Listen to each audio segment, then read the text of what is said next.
This is Gemini IT 918, Tonic point of sale systems dealer for the Oklahoma, Arkansas, Midwest, and South.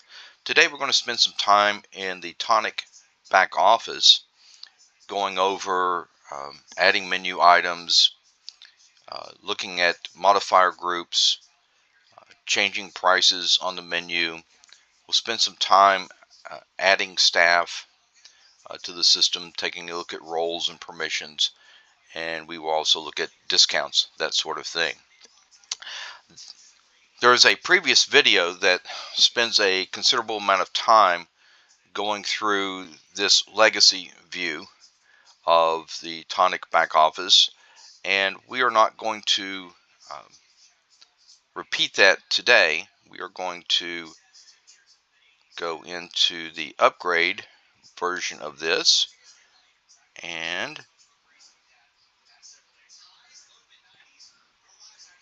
assuming I can get to it.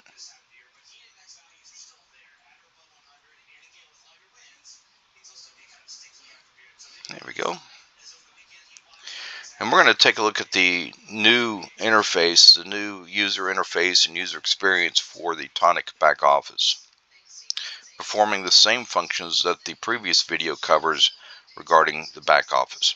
So here we have the back office interface, just a dashboard here, and we're going to work with the menu. So we're going to go across here. Of course, we're on the home tab currently. We're going to go to configuration, and one of the things that I want to point out early on, we're here as Gemini IT to help walk you through knowing how to run a report, add a menu item, take care of something with staff or whatever. If you have any questions, you can call us. You know, uh, everybody's going to answer the phone pretty much unless we're busy, but leave a message. We'll call you back. Monday through Friday from 8 a.m. to 5 p.m. We do take after hours calls in emergency situations. If you do need to add a menu item, we do ask that you reach out to us during business hours, as that's not an emergency. If you have a system down issue, feel free to call us or call Tonic support. Thank you very much for that. But here we are on the configuration tab, and we're going to go into menu configuration. We can look at modifiers, modifier sets. Pre-modifiers is something that is being released soon. Talk about sales groups. We're not going to spend any time on combo groups in this video. That'll be a separate video. And talk about items, and we won't spend a lot of time on rules, but that is one application for rules is if I'm a table service restaurant and I wanted to make sure that my servers entered a drink for every entree item that was chosen, I can use a rule to enforce that. But we'll go to menu configuration, and notice I get tabs here for each of my menus that are shown. Now, of course, I can have different menus shown on different devices or in different areas. For example, if I have a handheld, I may only want certain menu groups to be taken on that handheld, or online ordering. I may have a separate menu group for items that are available online versus items that kind of come and go within the store. So we can deal with that. This Tonic Order Hub is something that is forthcoming within a short period of time, where we will integrate the menus for various delivery services, such as DoorDash, Uber Eats, and that sort of thing. So that's on the way very, very shortly as well. So kind of give you an idea of what's out there. If you do call into Tonic support, they're going to ask you for your store number. And like as is shown in some of the other places here, the store number is located right underneath your business name, your restaurant location name there. If you have more than one restaurant available to you, you would have a drop-down box that you could put in there. But here we are within the menus. If I wanted to add, for example, a new side item, if you will, I could come over here to sides. I can click on this eye if I want, and I'll get a list of all the items that are in the side items category. And typically when we do programming, we'll put SD out from it so people know that this is a side dish. If I order these items individually, they'll print in black and be the mainline item on your prep ticket. If I order them as a part of a meal as a side choice, they will print indented, and usually we program their print in red on an impact printer that prints black and red, so you know the difference there. Here's the price if I order them a la carte, and some options here that if I needed to prompt for price, if this was an open item, I would have an item called open item and it would prompt for price, but that's not what we're doing here. And I can check whether or not this item is available online or not. Here's my little edit button. If I wanted to delete this item, I would press delete and it would prompt you to confirm that. But let's see if I wanted to change the price here. I could come in here and change this price. If I wanted to change it to $2.99, I would go there and I would hit my little checkbox. Now this price would be $2.99, but we're going to change this price back to $2.66. So that's a quick way to change prices uh, in the back office. Of course, if you have permission, you can also change the price at the point of sale screen, and you can look at that from a separate video or separate training. If I wanted to add an item, I can come up here and say add new item. What this is going to do is going to give me a drop down box right here where I can select from an item that has already been configured, and I can add it to this menu, that category that pops up on Tonic for you. But if I haven't added a new menu item already, then I need to go out to items. So we're going to close this guy right here, and we're going to go over here to items. And from here, I see a list of all of my mainline items. This is not showing modifiers, but for example, if I look at these items, as I scroll down through here, I get to see some of the modifier sets that are chosen. For example, here on the half rack rib dinner, I have a required bread choice for toast, bun, or no bread. So give you an example of what's going on here. These buttons, whether or not this item is enabled or not to be sold, here's the edit button, here's the delete button, and here's the detailed edit button for each item that exists already. But if I want to add a new item, I'm going to click on add new, and we'll just add let's add something that's going to take modifiers to it. Let's pick something along the lines of let's say a 3-chunk dinner.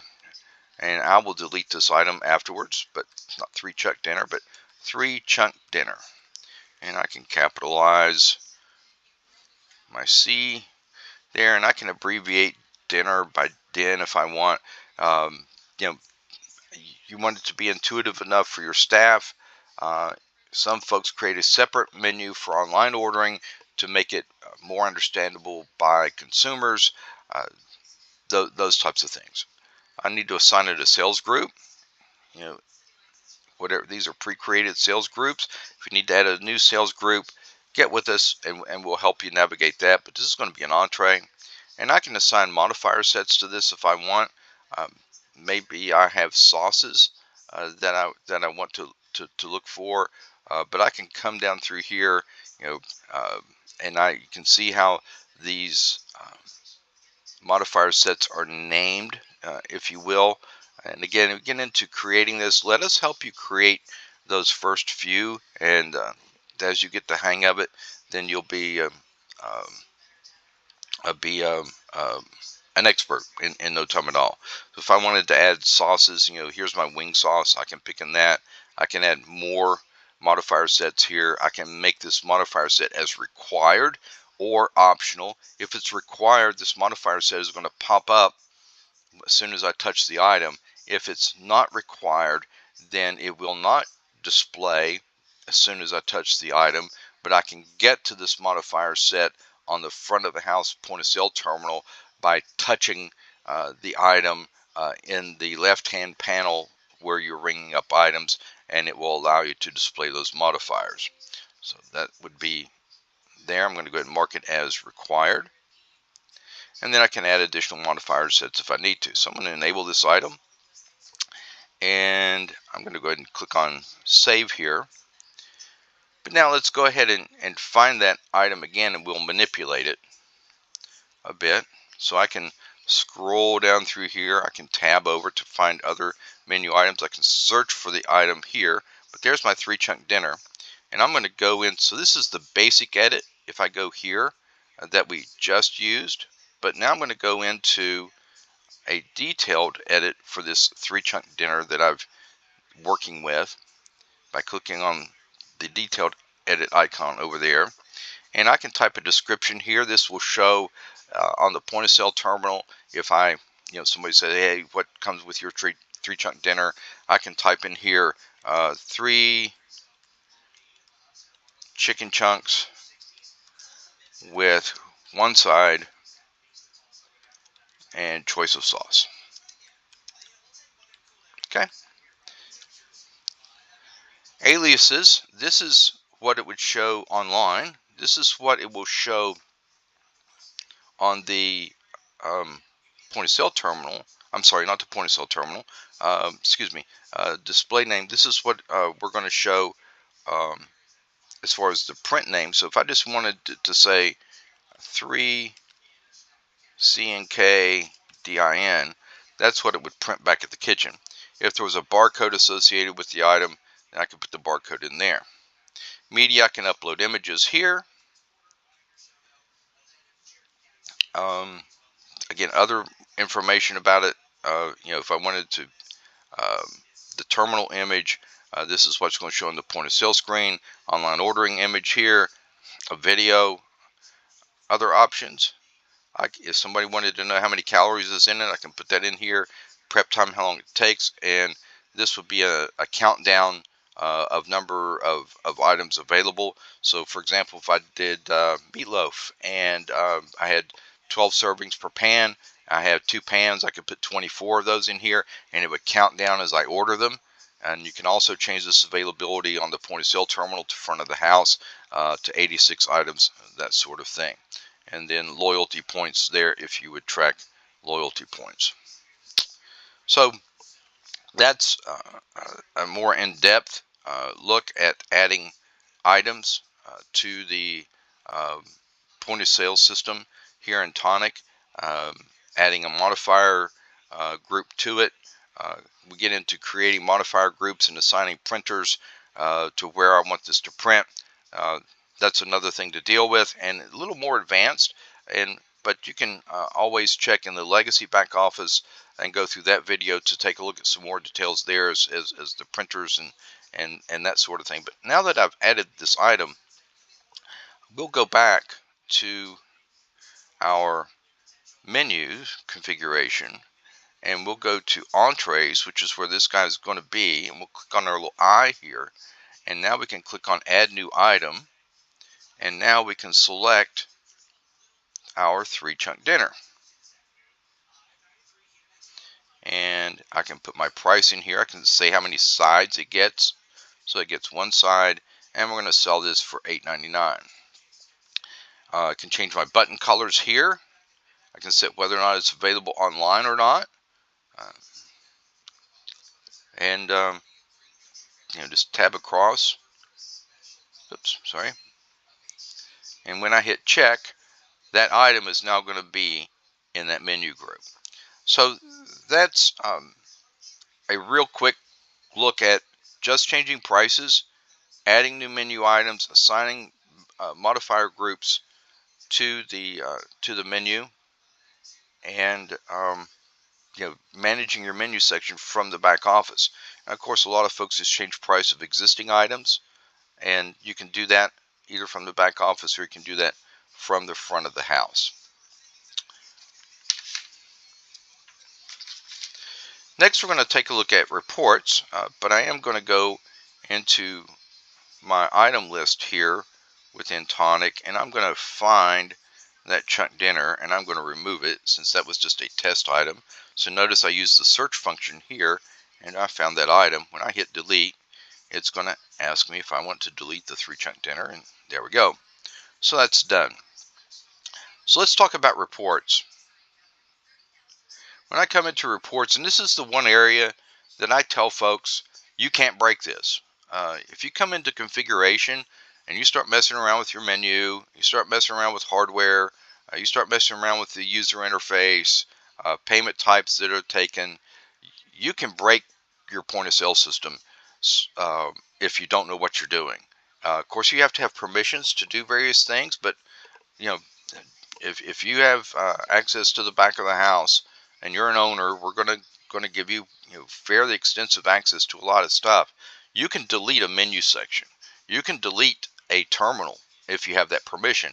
Generally, we don't grant permissions to restaurant staff to add or delete terminals or delete printers, those sorts of things, just as a safeguard. Um, but please be careful with what you're doing early on. You don't want to disrupt the ability to do business, and then have us have to spend hours to to restore things for you. That's going to cost you revenue from a customer base, and it may even be billable from us, depending on the nature of what has happened. So just a word of caution. If you have questions about anything, shoot us an email, give us a call. Um, Whether you're calling Tonic directly or want to call us directly, we're here to help. We're very concerned about your success as a restaurant, and we want this to be the point of sale system that provides a conduit and the tool for you to be successful. So just a word of caution, um, be careful where you go, and if you have any question about anything, uh, take some time to reach out to Tonic directly. They're 24/7, 7 days a week, 24 hours a day, and we are certainly available here to hold your hand as well. But in reports, you can't break reports. You're just reporting on data. So all the categories over here, we've done reports on staff and that sort of thing. But sales summary, I can come in here, I can look at um, the month to date, generate a report. There's my categories. I can look at sales taxes that are collected and due. I can break it out and look at financial information that I need to see. Um, any of that information. Now this is just a site that we're working on setting up. So again, there's not a huge amount of data here, but it's because we just run some test transactions. But I can print this report to whatever particular printer that I want. I can email this report. Uh, I can save this report as a favorite, do whatever I want to with it, or I can clear it from my queue. And again, go through these reports, select what you like. These are some test credit card batches that we've done. I can come in here, and if I go to summary, I can go to custom dates and click in here, choose a start date, an end date, run the report, and manipulate this data really well. I can look on sales history, um, sales by area. That would be like to go, dine in, um, those type of reports. They have a really good user interface here. Hourly sales. All these reports are exportable. I can look at orders. If I want to see orders that have been zeroed out for whatever reason, I can look at that, generate the report. No orders have been zeroed out, so that's a good thing. Any refunds done, tax exempted items that have been sold, modifiers, payment detail, you know, just complete information here as far as the reports go. And you can get in here. You can't break this. So yay. Now again, remember, if we looked at for time and attendance, you're going to go to apps and click on attendance and use this section to run your reports for your time and attendance, and that's in a separate video. So there's your report section about what you can do with that. Um, that is really pretty much what we cover in the back of the house. I do want to go and take a look at discounts. We can create, so if I go to configuration under payment here and click on discounts, I can create an open discount. I can create a percentage discount. So I would basically just click on the add button up here and follow the prompts as to what I want to do. I give it a description, key in percentages, whether or not it's going to require permission or not, um, and I can go in and edit that as much as I want. But here's a 50% first responder discount, 50% off. Yay. Now, if I don't want to make that available anymore, I can just bring that up and delete it. Then again, here's the open discount. If for some reason I needed to key in a particular discount there.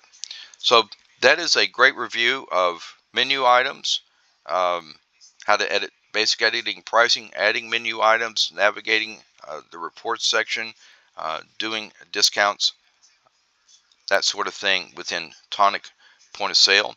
Again, we encourage you as you navigate the back office, if you have any questions, please give us a call here at Gemini IT or reach out to Tonic Point of Sale directly.